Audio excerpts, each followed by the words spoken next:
नमस्कार. विचार करा, तुमच्याकडे एक जादूची पेटी आहे. तुम्ही तिला कोणतंही काम सांगितलं की ती तुमच्यासाठी एक छोटा मदतनीस तयार करते. एक मदतनीस हिशोब ठेवण्यासाठी, दुसरा ईमेल लिहिण्यासाठी, तिसरा तर तुमच्यासाठी उत्तम कॉफी कुठे मिळेल हे शोधण्यासाठी. गंमत वाटेल नाही का? हो, अगदी.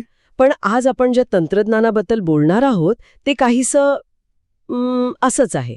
आपण मायक्रोसॉफ्ट लर्नच्या develop AI agents on Azure या लर्निंग पाथचा सखोल आढावा घेणार आहोत. बरोबर. आणि हे फक्त एका कोर्सचं रिव्ह्यू नाहीये, तर एका मोठ्या कल्पनेचा प्रवास आहे.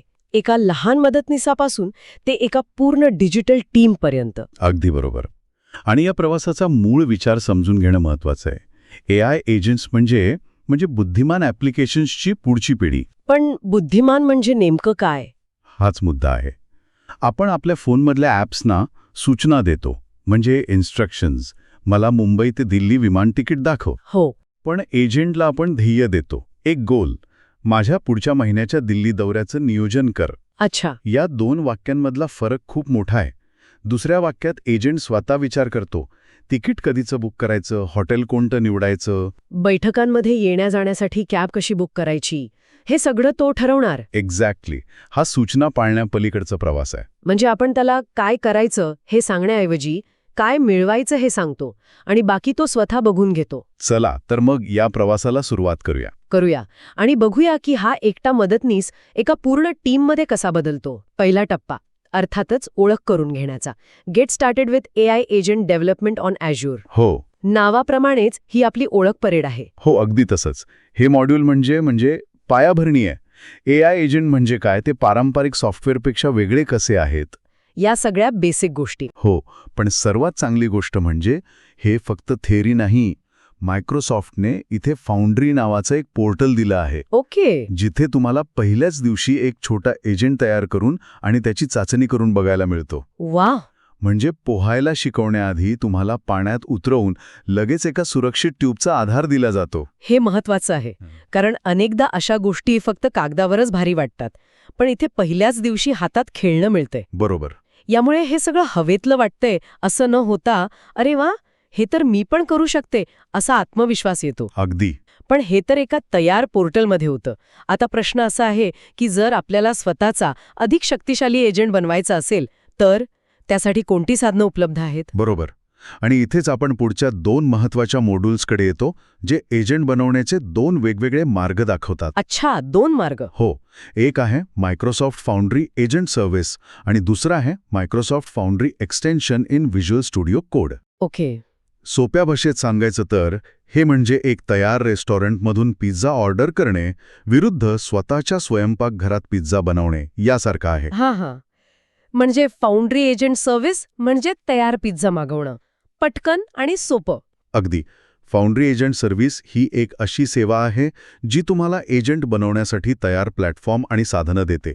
हे लेगो ब्लॉक्स वापरून घर बनवण्यासारखं आहे. म्हणजे प्रत्येक वीट स्वतः बनवायची गरज नाही. अजिबात नाही. भाषेच्या मॉडेलशी कसं बोलायचं, माहिती कशी साठवायची यासारख्या गोष्टी आधीच तयार असतात. तुम्ही फक्त ते ब्लॉक्स कल्पकतेने जोडायचे आणि तुमचा एजंट तयार. याचा फायदा काय? याचा सर्वात मोठा फायदा म्हणजे गती, स्पीड. तुम्हाला एखादी कल्पना पटकन तपासून बघायची असेल, एक प्रूफ ऑफ कॉन्सेप्ट तयार करायचा असेल, तर हा सर्वोत्तम मार्ग आहे. पण मग दुसरा मार्ग म्हणजे VS कोड एक्सटेन्शन वापरून स्वतःच्या स्वयंपाकघरात पिझ्झा बनवण्याचा खटाटोप का करायचा? हा. जर तयार आणि सोपा मार्ग उपलब्ध असेल तर डेव्हलपर्स अवघड मार्ग का निवडतील? हाच तर कळीचा मुद्दा आहे. कारण कधीकधी तुम्हाला तुमच्या पिझ्झामध्ये असं एखादं टॉपिंग टाकायचं असतं जे रेस्टॉरंटच्या मेनूमध्ये नसतं. अच्छा. VS कोड एक्सटेन्शन तुम्हाला ते स्वातंत्र्य देतं. इथे तुम्हाला एजंटच्या प्रत्येक पैलूवर पूर्ण नियंत्रण मिळतं. तुम्ही कोड लिहून त्याच्या वागणुकीत अधिक बारकाईने बदल करू शकता. म्हणजे जर एजंट काहीतरी विचित्र वागतोय तर तुम्ही थेट कोडमध्ये जाऊन तो का चुकतोय हे शोधू शकता आणि दुरुस्त करू शकता. इथे एक प्लेग्राऊंड सुद्धा मिळतो जिथे तुम्ही तुमच्या एजंटचं टेस्ट ड्राईव्ह घेऊ शकता. ओके.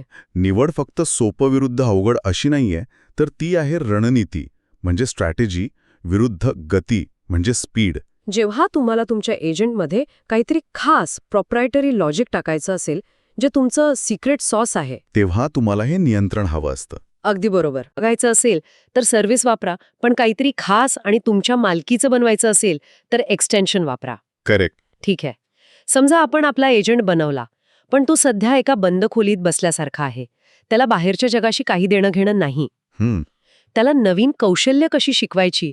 पुढचं मॉड्यूल याचबद्दल आहे का? Integrate custom tools into your agent? एकदम अचूक पकडलत. कस्टम टूल्स म्हणजेच तुमच्या एजंटसाठी ॲप स्टोअर उघडण्यासारखं आहे. App store. हो. आपला स्मार्टफोन जसा बॉक्समधनं बाहेर येतो तेव्हा त्यात कॅमेरा, कॅल्क्युलेटर, फोन बुक असे काही मूलभूत ॲप्स असतात. राईट. पण तेवढ्यानं आपलं भागत नाही. आपल्याला नकाशा बघायचा असेल तर आपण मॅप्स डाउनलोड करतो. जेवण ऑर्डर करायचं असेल तर फूड डिलिव्हरी ॲप घेतो. तसंच काहीसं इथे आहे. म्हणजे आपण एजंटला नवीन सुपर पॉवर्स देतोय. हो, अगदी. पण हे प्रत्यक्षात कसं काम करतं? समजा माझ्याकडे एक सेल्स एजंट आहे. त्याला कोणती टूल्स लागतील? खूप छान उदाहरण आहे. विचार करा, तुमचा सेल्स एजंट एका ग्राहकाशी बोलतोय. ग्राहक विचारतो, तुमच्याकडे मॉडेल एक्सचे 50 नग उपलब्ध आहेत का? ओके. आता एजंटला हे उत्तर देण्यासाठी कंपनीच्या इन्व्हेंटरी सिस्टीममध्ये जाऊन बघावं लागेल. हो. तर तुम्ही त्याला एक इन्व्हेंटरी चेकर नावाचं टूल द्याल. मग ग्राहक विचारतो, तुमच्या स्पर्धकाच्या वेबसाईटवर याची किंमत काय आहे? हो. यासाठी तुम्ही त्याला एक वेब सर्च टूल द्याल. आणि डिस्काउंटबद्दल विचारलं तर? बरोबर. जर मी 50 नग घेतले तर मला किती सूट मिळेल? यासाठी तुम्ही त्याला एक डिस्काउंट कॅल्क्युलेटर टूल द्याल. अच्छा. या मॉड्यूलमध्ये आपण ही टूल्स कशी बनवायची आणि एजंटला ती वापरायला कशी शिकवायची हे शिकतो.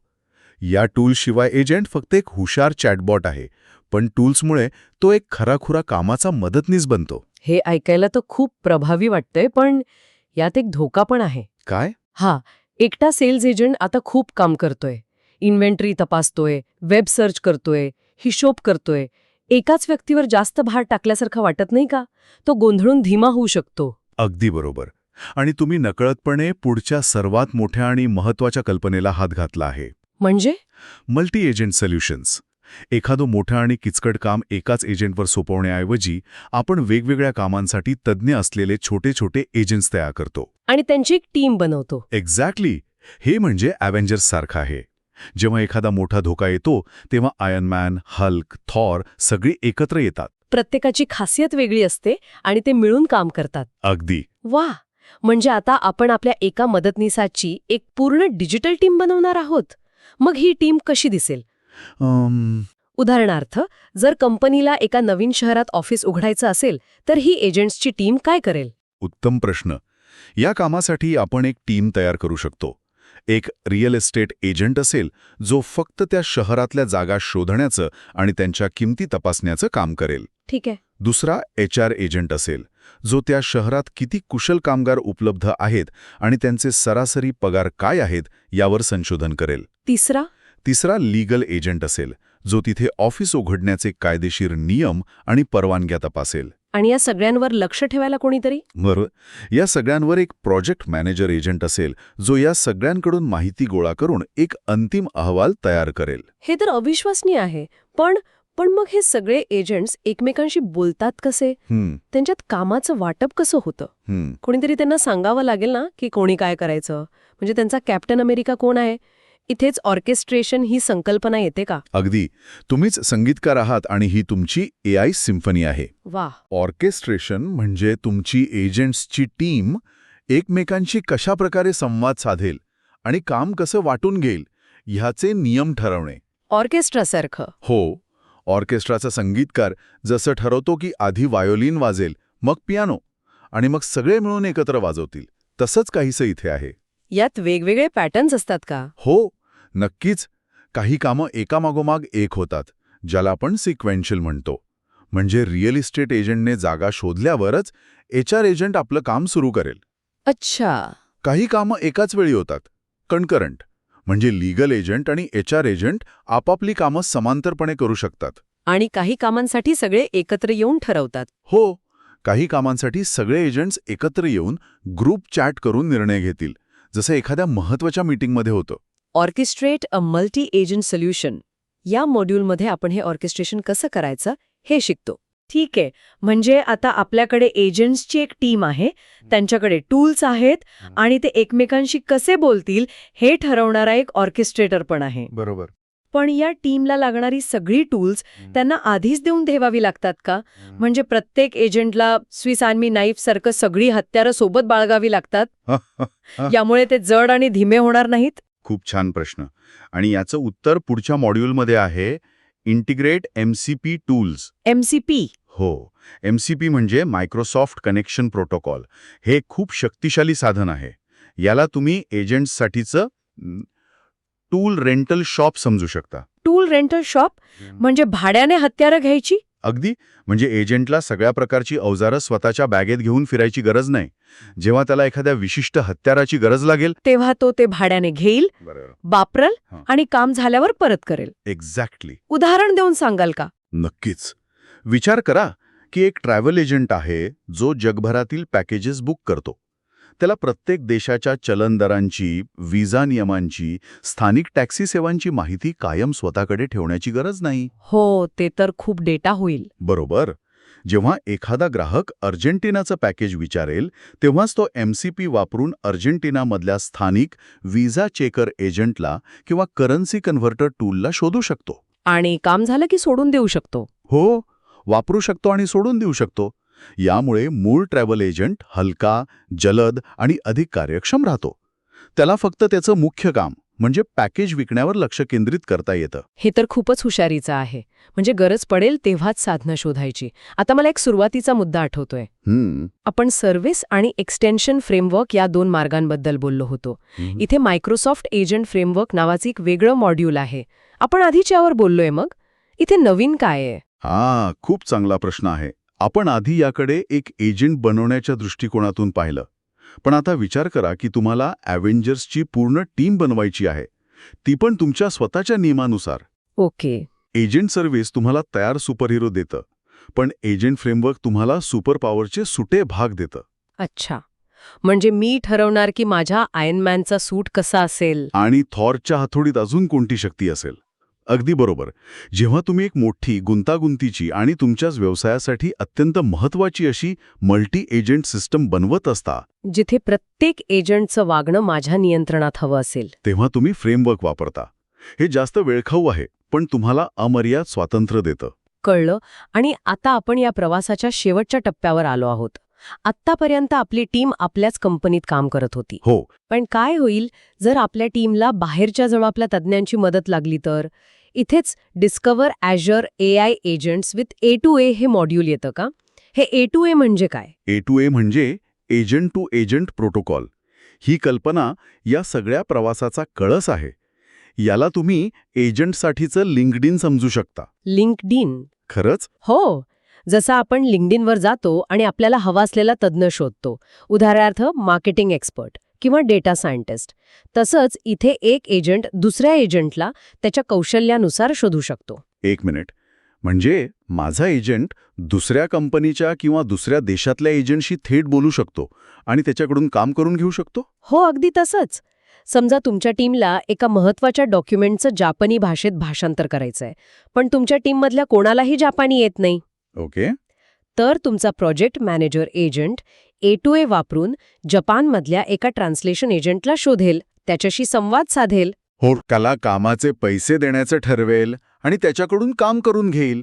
हे सगळं आपोआप घडेल. अविश्वसनीय. यामुळे एजंट्सचं एक जागतिक आणि एकमेकांशी जोडलेलं नेटवर्क तयार होतं, जिथे प्रत्येक एजंट आपल्या कौशल्याची सेवा इतरांना देऊ शकतो. वा. म्हणजे एका छोट्या मदतनीसा ह्या कल्पनेपासून सुरुवात करून आपण थेट एजंट्सच्या एका जागतिक आर्थिक उलाढाल करणाऱ्या नेटवर्कपर्यंत पोहोचलो. हो. हा प्रवास खरंच खूप मोठा आणि रोमांचक आहे. या 9 मॉड्यूल्समधून गेल्यावर कोणीही स्वतःची डिजिटल टीम तयार करण्याच्या दिशेने पहिलं पाऊल टाकू शकेल असं वाटतंय. नक्कीच. आणि महत्वाची गोष्ट ही आहे की हे फक्त कोडिंग किंवा तंत्रज्ञानापुरतं मर्यादित नाही. मग ही समस्या सोडवण्याची एक नवीन पद्धत आहे, जिथे आपण मोठी, अशक्य वाटणारी कामं छोट्या, हुशार आणि एकमेकांना मदत करणाऱ्या डिजिटल एजंट्समध्ये विभागून सहज पूर्ण करू शकतो. हे भविष्यात आपण काम कसं करतो यावर खूप मोठा परिणाम करणारं तंत्रज्ञान आहे. अगदी. जाता जाता ऐकणाऱ्यांसाठी एक विचार. आता विचार करा. तुमच्या रोजच्या कामातला किंवा ऑफिसमधला असा एक मोठा गुंतागुंतीचा आणि कंटाळवाणा टास्क निवडा. समजा महिन्याचा सेल्स रिपोर्ट बनवणे. आता विचार करा, जर यासाठी तुम्ही एजंट्सची एक टीम तयार करू शकलात, तर त्यात कोणते एजंट्स असतील? कदाचित एक डेटा कलेक्टर एजंट, हो, जो वेगवेगळ्या सिस्टममधून आकडेवारी गोळा करेल. एक ॲनालिस्ट एजंट जो त्या आकड्यांमध्ये ट्रेंड्स शोधेल, बरोबर. एक रायटर एजंट जो त्याचं विश्लेषण लिहून काढेल, आणि एक डिझायनर एजंट जो या सगळ्याला एका सुंदर प्रेझेंटेशनमध्ये टाकेल. अगदी. तुमची टीम कशी असेल विचार करा, कारण हे भविष्य आता फार दूर नाहीये.